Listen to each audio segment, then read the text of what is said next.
Imaginez de faire les devoirs de 120 gosses. Oui ou non? 120 gosses, c'était une petite famille, ça.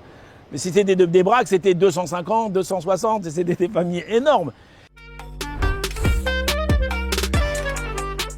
Chers amis, bonjour, Parashat Béchalar. On voit que le peuple juif va sortir d'Égypte maintenant. Et comme le verset nous le dit, il va sortir Chamushim. Qu'est-ce que ça veut dire le mot Chamushim? Alors il y a plusieurs explications de ce mot. Rashi nous dit Chamushim, c'est Mezouyanim, ils sont armés. Rashi nous donne une autre explication, c'est que Chamushim, c'est un langage de Chamesh. Ça veut dire que 1/5 du peuple juif va sortir. Ça veut dire qu'il y a 80% des juifs qui sont morts en Égypte pendant la plaie d'obscurité. Et donc ils vont sortir que 1/5. C'est ce qu'on dit Chamushim. Maintenant, il y a un autre pirouche qui s'appelle Targum Yonatan. Il dit qu'ils vont sortir avec 5 enfants. Chamushim, Chamesh, 5 enfants. Et il y a encore une autre explication, c'est le Targum Yerushalmi, qui dit qu'ils vont sortir avec Uvdatava. Ils sont sortis avec beaucoup de mitzvot. Alors, faut comprendre. Ça veut dire quoi, Chamushim? Ça veut dire armé.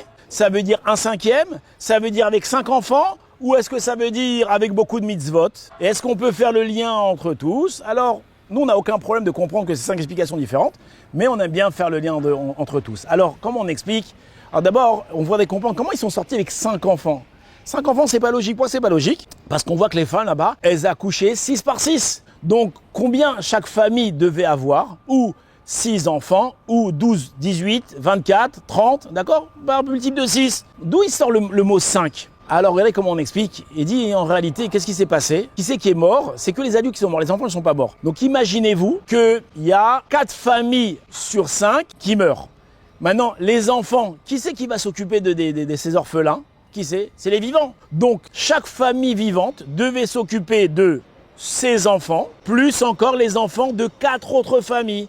Donc c'est ça que ça veut dire 5. C'est quoi? C'est 5 équipes de famille. Donc imaginez chaque famille, si elle avait 18 ou 24 déjà, elle devait s'occuper encore de 4 fois 24, comment ça fait? 96, bravo, il s'est compté. Donc ça veut que chacun, ils avaient 120 gosses. Alors imaginez-vous le matin, pour préparer le petit déjeuner, pour faire les sandwichs pour les gosses, pour les envoyer à l'école, d'accord, etc., faire 120 sandwichs. Et c'est ça qu'il dit Targum Yerushalmi. Regardez combien de mitzvot ils avaient, ces juifs-là, de s'occuper d'autant de gosses, d'autant de trucs. Imaginez de faire les devoirs de 120 gosses. Mais si c'était des braques, c'était 250, 260, c'était des familles énormes. Et ça, il dit, Rashi, ils sont sortis armés. C'est ça nos armes.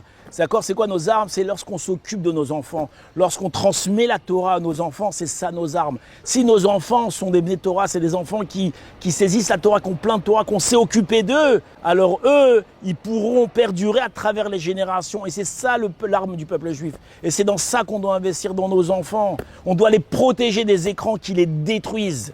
Vous avez compris? Venez nous voir. Clé Sheva tous les jours.